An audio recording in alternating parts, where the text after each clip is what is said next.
বিএনপির ভারপ্রাপ্ত চেয়ারম্যান তারেক রহমানের ৬১তম জন্মদিন আজ। দিনটি পালিত হচ্ছে সংযতভাবে। তবে জন্মদিনে লন্ডন থেকে শুভানুধ্যায়ীদের শুভেচ্ছা জানিয়ে পরিবার এবং নারীর নিরাপত্তা নিয়ে বার্তা দিয়েছেন তিনি।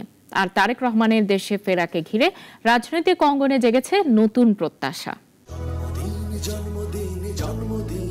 বিএনপির ভারপ্রাপ্ত চেয়ারম্যান তারেক রহমানের ৬১তম জন্মদিন।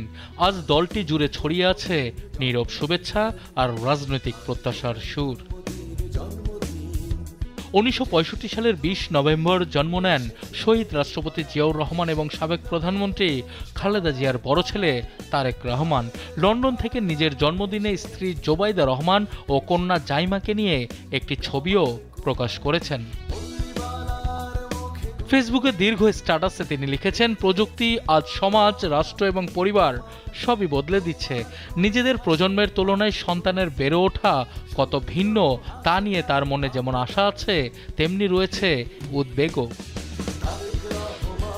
নারীদের নিরাপত্তা নিয়েও মন্তব্য করেছেন তিনি। বলেছেন, বাংলাদেশকে সামনে এগোতে হলে মেয়েরা, মায়েরা, বোনেরা যেন আর ভয়ে না থাকে।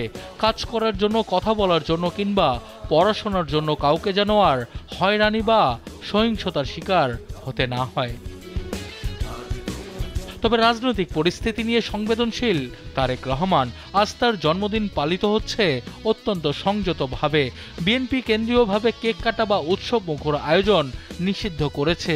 শুধু দোয়া, মানবিক সহায়তা এবং নীরব শুভেচ্ছায় দিনটি পালন করতে হবে। ১৯৮০-র দশকে বগুড়ায় স্থানীয় রাজনীতি দিয়ে তারেক রহমানের পথ চলা শুরু।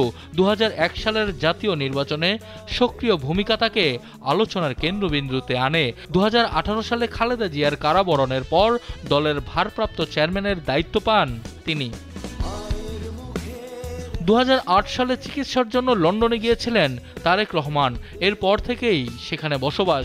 কিন্তু এবার সামনে ত্রয়োদশ জাতীয় নির্বাচন। দলীয় সূত্র বলছে, তারেক রহমান খুব শীঘ্রই দেশে ফিরতে পারেন। সংযত জন্মদিন হলেও সমর্থকদের প্রত্যাশা এখন একটাই, তিনি দেশে ফিরে সরাসরি নেতৃত্ব দিবেন এবং নির্বাচনী প্রচারে সামনে থেকে দলকে এগিয়ে নেবেন।